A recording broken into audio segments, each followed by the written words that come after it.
Another video. और आज की वीडियो में हम फिर से लेके आ गए हैं अमेजिंग फैक्ट। और इस वीडियो का क्रेडिट जाता है फैक्ट माइंडेड वाले को, जिनकी चैनल का लिंक हमारे डिस्क्रिप्शन में। हम बिना किसी देरी करके फैक्ट की शुरुआत करते हैं। मैं शर्त लगा के कहता हूँ कि दुनिया की सबसे महंगी चीज के बारे में आपको नहीं पता होगा। दुनिया की सबसे महंगी चीज क्या हो सकती है भाई? आप एक ऐसी चिड़िया देखने वाले हो जो समुद्र में तैरती है, और एक ऐसी मछली जो हवा में उड़ती है। कैसे टेलर स्विफ्ट दुनिया को बर्बाद कर रही है। और आईफोन में एक ऐसी चीज होती है जिसे हम इंसान तो नहीं लेकिन मक्खी या स्पाइडर जैसे जीव जरूर देख सकते हैं। क्यों? क्या भाई आईफोन में ऐसी कौन सी चीज है जो हम नहीं देख सकते भाई? ये जानवर देख सकते हैं भाई। क्यों एक टर्टल को ब्लैक कलर से इतनी ज्यादा नफरत होती है? और ऐसी चीजें जिनके बारे में जानकर आप कहोगे मजा आया, तो वीडियो को एंड तक देखना। इस वीडियो को भी भाई लास्ट तक देखना भाई, लास्ट तक वॉच करना इस वीडियो को। नंबर 15, ये है दुनिया की सबसे महंगी चीज जिसे Elon Musk, Bill Gates, Jeff Bezos, Warren Buffett जैसे बिलियनर्स अगर अपनी पूरी जायदाद भी लगा दें तो भी ये इसकी इतनी कितनी महंगी है भाई ये कि भाई 4 बिलियनर्स इसको नहीं खरीद सकते भाई। कीमत के पास भी नहीं आ पाएंगे। ये चीज इतनी महंगी है कि इससे 483 इंटरनेशनल स्पेस स्टेशन यानी कि ISS खरीदे जा सकते हैं। और जबकि ये ISS दुनिया की काफी इंटरेस्टिंग रहेगा भाई देखना यार। ये कैसे इतनी महंगी चीज कौन सी है भाई आखिर? ये भाई सबसे महंगी चीज है। इतना ही नहीं, ये चीज इतनी ज्यादा महंगी है कि अगर कोई भी इंसान इसे खरीदना भी चाहे तो इसे खरीदने में उसका पूरा घर नहीं बल्कि पूरा देश ही चला जाएगा।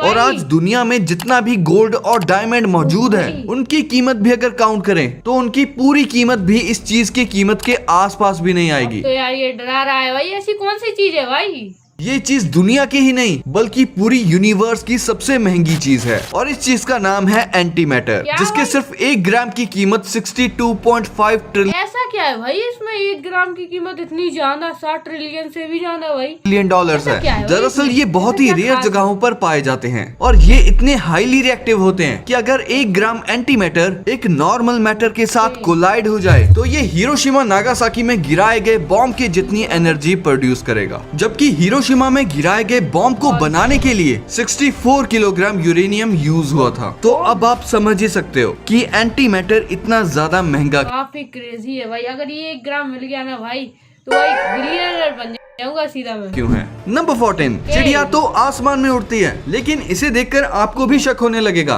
कि ये पक्षी आसमान में उड़ती है या पानी में, क्योंकि ये चिड़िया पानी के अंदर अपने पंखों को ऐसे फड़फड़ा रही है जैसे कि ये हवा में हो। ये चिड़िया और कोई नहीं बल्कि दुनिया की सबसे क्यूटेस्ट मछली लग रही है भाई। वो चिड़िया पानी में तैर रही है भाई। क्रेजी भाई। बर्ड पफिन बर्ड है। Puffin bird north Atlantic ocean में पाई जाती है, जहाँ पर ये ज्यादातर मछलियों का ही शिकार करती है। इनके पास छोटे और परफेक्ट विंग्स हैं, जिनकी पानी में जाके ही मछली का मतलब घर में घुस के शिकार कर रही है भाई ये चिड़िया। तो भाई मदद से ये समुद्र के अंदर डाइव करती है और डाइव करते करते मछलियों की तलाश में 131 फीट अंदर पानी की गहराई में पहुंच जाती है। अब आप सोचोगे कि ये इतनी मस्त स्विमिंग करती है तो उड़ तो नहीं सकती होगी, लेकिन ऐसा नहीं है। ये 90 किलोमीटर पर आवर की स्पीड से उड़ भी सकती है। इतनी सारी खूबियों के साथ सबसे खूबसूरत तो इसका डांस है, जो ये मीटिंग सीजन में अपने मेट को अट्रैक्ट। ये पक्षी तो भाई ऑलराउंडर है भाई। पानी में भी उड़ सकता है, आसमान में भी, वो भी काफी ऊपर तक करने के लिए करती है। पफिन बर्ड एक दूसरे की बीक चोंच को रब करके प्यार जताती है, और एक बार ये किसी पार्टनर को चुन ले तो पूरी जिंदगी उसी के साथ रहती है। नंबर 13, क्या आपने कभी सोचा है कि अगर बारिश की वजह से पटरी पर फिसलन हो या ट्रेन को किसी ऊंचाई पर चढ़ना हो तो ऐसे में ट्रेन इन मुश्किल रास्तों को कैसे पार कर लेती है? देखो, ट्रेन के इंजन के पास एक बॉक्स होता है जिसे सैंड बॉक्स कहते हैं। इस बॉक्स में रेत भरी होती है जो एक इम्पोर्टेंट रोल प्ले करती है। जब भी पटरी पर बारिश या पानी जमा हो या सर्दियों में ओस की वजह से पटरी स्लिपरी हो या फिर ट्रेन को किसी ऊंचाई वाली जगह पर चलना हो, ऐसे में इंजन की पूरी ताकत लगाने के बाद भी ट्रेन आगे नहीं बढ़ पाती क्योंकि पहिए और पटरी के बीच ग्रिप नहीं बनता। यहाँ पर ये सैंडबॉक्स काम आता है। जैसे ही ट्रेन के सेंसर डिटेक्ट करते हैं कि पहिए फिसल रहे हैं तो सैंडबॉक्स से रेत पटरी पर गिरने लगती है। ये रेत चक्के और पटरी भाई अपने आप गिरने लगती है भाई। ट्रेन आसानी से कोई भी रास्ता क्रॉस कर जाती है। के बीच फ्रिक्शन बढ़ाती है जिससे पहिए और पटरी के बीच ग्रिप बन जाता है और ट्रेन बिना फिसले स्मूथली आगे बढ़ने लगती है। इंटरेस्टिंगली ये रेत एक स्पेशल टाइप की ड्राई सैंड होती है जो मॉइस्चर अब्सॉर्ब करने और फ्रिक्शन बढ़ाने के लिए स्पेशली प्रिपेयर की जाती है। और ये ऑटोमेटिक सिस्टम या ड्राइवर की कंट्रोल से मैनुअली भी रिलीज की जा सकती है डिपेंडिंग ऑन सिचुएशन। नंबर 12, अगर आपके नाखून के बगल में कभी कुछ ऐसा दिखे तो उसे गलती से भी निकालने मत लगना। ये मैंने निकाला तो वो काफी दर्द किया था भाई। वो 2 दिन तक काफी दर्द हुआ था भाई ये तो। दरअसल इसे हैंग नेल कहते हैं, जो ज्यादातर नाखून के किनारे पे निकलते हैं, जिसे देखते ही ज्यादातर लोग गलती ये करते हैं कि वो उसे देखते ही तुरंत खींचकर निकालने लगते हैं। पर आपको ऐसा बिल्कुल भी नहीं करना है, क्योंकि हैंग नेल आपकी ही स्किन का एक छोटा सा टुकड़ा होता है जो बाहर की तरफ निकला रहता है। इसीलिए अगर आप इसे इतना ज्यादा तो नहीं निकला था, थोड़ा सा निकला था, लेकिन काफी दर्द हुआ था भाई, काफी दर्द हुआ। छोटा समझकर निकालने की कोशिश करोगे तो इसकी वजह से आपकी काफी ज्यादा स्किन बाहर आ सकती है, या फिर आपकी नाखून के साइड का हिस्सा छिल सकता है, जो आगे चलकर इन्फेक्शन का कारण बन सकता है। इसीलिए इसे खींचकर निकालने की बजाय इसे नॉर्मली एक कैंची से काटकर बैंडेज लगा लेनी चाहिए। नंबर 11, जरा इस वीडियो को देखो। ये चिकन्स एक रोलिंग केज में फंसे हुए हैं, लेकिन फिर भी ये आराम से इधर उधर घूम रहे हैं। पर ऐसा इनके साथ क्यों किया जा रहा है, चलिए जानते हैं। बेचारे चिकन्स काफी वल्नरेबल होते हैं, मतलब इन पर बड़े शिकार आजाद है कि भाई वो कैद है भाई। ये चिकन क्या है भाई, समझ में नहीं आ रहा है। घूम भी रहे हैं और फिर बॉल में कैद भी है भाई। पक्षी जैसे चील और बाज आसानी से हमला कर सकते हैं, इसीलिए फार्मर्स इन्हें रोलिंग केजेस में रखते हैं ताकि ये प्रेडेटर से सेफ रहें और साथ ही फील्ड में मजे से घूम सकें। और सिर्फ प्रोटेक्शन ही नहीं, ये केजेस फार्मर्स मतलब इन्हीं की सिक्योरिटी के लिए ये बनाए गए हैं।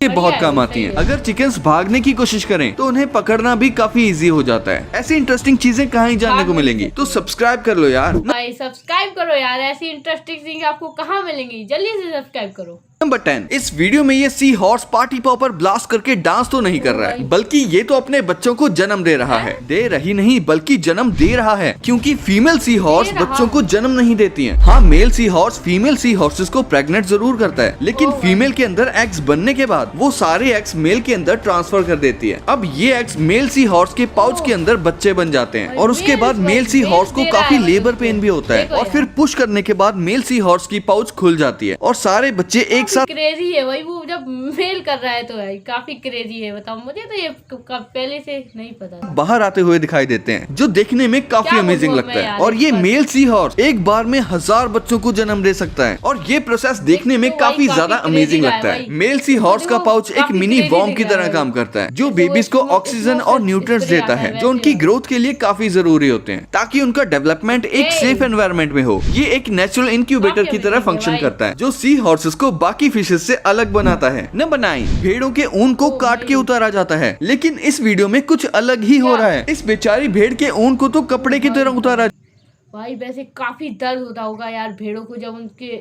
सीधी खाल निकल रही है भाई उनके बाल, और उसे कोई दुख भी नहीं हो रहा, बल्कि आराम से उतरवा रही है। दरअसल इस प्रोसेस को बायो क्लिपिंग वूल हार्वेस्टिंग सिस्टम कहते हैं, जो पहली बार ऑस्ट्रेलिया में डेवलप किया गया था। इसमें शीप की बॉडी में एक special bio clipping protein inject किया जाता है, जो जैसे ही बॉडी में जाता है तो हेयर फॉलिकल्स को डीजनरेशन फेज में डाल देता है।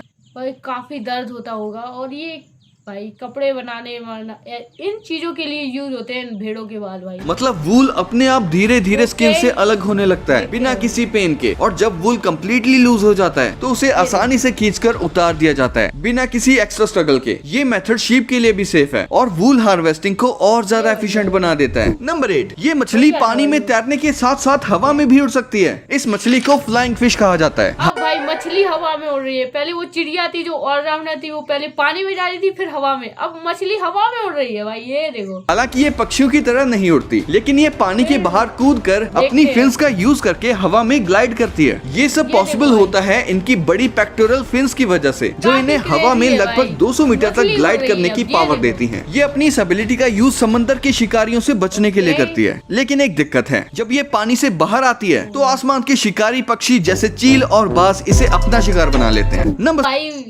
एक तरफ कुआ है उसके लिए, एक तरफ काई, जहाँ पर भी देखो। 7, ये देखकर तो मेरा दिमाग ही घूम गया, क्योंकि जैसे ही ये लड़की कैमरा में टपाटप टच करती है तो ये बॉटल के अंदर की कैमल स्पाइडर हिलने लगती है, जैसे कि इसके अंदर उंगली हो रही है। फिर ये चेक करने के लिए टेबल पर उंगली मारती है तो वो नहीं हिलती, लेकिन कैमरा में उंगली करने में इसमें क्यों उंगली हो रही है? वेल, इसका राज छिपा है आईफोन के इस लाइडार सेंसर में, जो कि कैमरा के साइड में लगा हुआ होता है। लाइडार बेसिकली लाइट पल्स फेंकता है जो सामने ऑब्जेक्ट्स पर लगकर वापस आती है, जिसे कैलकुलेट करके आईफोन समझ पाता है कि सामने वाला ऑब्जेक्ट कितनी दूरी पर है। इसीलिए जब ये कैमरा में फोकस करने के लिए टच कर रही है तो लाइडार इंफ्रारेड रेज फेंक रहा है, जो हम इंसान तो देख नहीं पाते, लेकिन शायद ये मकड़ी जैसा वो स्क्रीन स्क्रीन पर क्लिक कर रहा था और वो वाइब्रेट हो रहा था भाई, ये देखो। जानवर इसे देख पा रहा है या इससे परेशान हो रहा है। नंबर 6, जरा इस वीडियो को देखो। इस कछुए को व्हाइट शूज के बीच में रखा गया है, लेकिन ये उन्हें इग्नोर करते हुए आगे बढ़ रहा है। पर जैसे ही इसके सामने ब्लैक कलर का शू आता है तो ये तुरंत गुस्से में आ जाता है और इस पे अटैक करने लगता है। आखिर इसे ब्लैक कलर से इतनी नफरत क्यों है? दरअसल टर्टल्स ब्लैक कलर को अपने प्रेडिटर से एसोसिएट करते हैं। छोटे टर्टल्स काफी कमजोर होते हैं और ज्यादातर शिकारी पक्षियों जैसे कि काला कौवा या बाज या फिर काले सांप का शिकार बन जाते हैं, जो ज्यादातर डार्क कलर के ही होते हैं। इसी वजह से जब भी कोई टर्टल किसी ब्लैक ऑब्जेक्ट को देखता है तो उसे ये एक थ्रेट लगता है और वो उस पे अटैक कर देता है। समझ गए? अब अगर किसी टर्टल से मिलो तो ब्लैक पहन के मत जाना। नंबर 4, आपने इस तरह के बबल रैप्स को किसी प्रोडक्ट के ऊपर लपेटा हुआ जरूर देखा होगा, जो किसी भी प्रोडक्ट को टूटने या स्क्रैच वगैरह से बचाने के लिए लपेटी जाती है। पर एक्चुअली इसका इन्वेंशन ये काम करने के लिए तो किया ही नहीं गया था। बबल रैप को असल में दीवारों पर वॉलपेपर लगाने के लिए बनाया गया था। वॉलपेपर बनाने के लिए इस्तेमाल किया गया था क्या?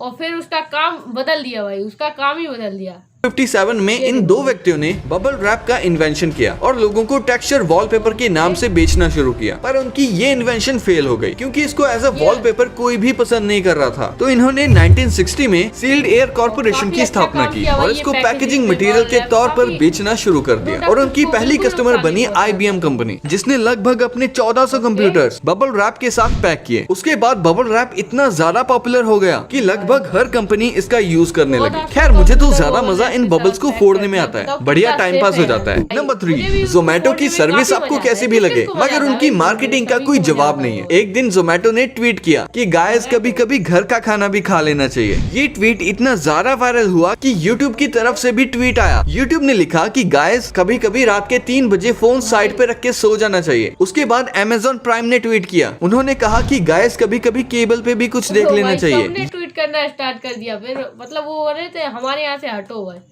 ये ट्वीट देखने के बाद डाबर हाजमुल्ला का भी ट्वीट आया। ट्वीट में था कि गाइस कभी कभी बातें खुद हजम कर लेनी चाहिए। और आखिर में जोमेटो ने वापस से ट्वीट किया, उन्होंने कहा कि गाइस कभी कभी अच्छे ट्वीट खुद सोच लेने चाहिए। सच में गाइस जोमेटो की मार्केटिंग टीम बहुत क्रिएटिव है। नंबर 2, भाई पहली बार ये वीडियो देखने पर मुझे लगा कि कोई आसमान में बल्ले बल्ले करते हुए जा रहा है, लेकिन गौर से देखने पर दिमाग तो मेरा तब हिल गया जब मुझे पता चला कि ये वीडियो ही उल्टी है। दरअसल ये तो एक बत्तख है जो पानी में तैर रही है। हल्का सा ऑप्टिकल इल्यूजन हो गया। बतख है वो, मुझे भी ऐसी लगा कि कोई हवा में जा रहा है बल्ले बल्ले करके, बस वो बतख है।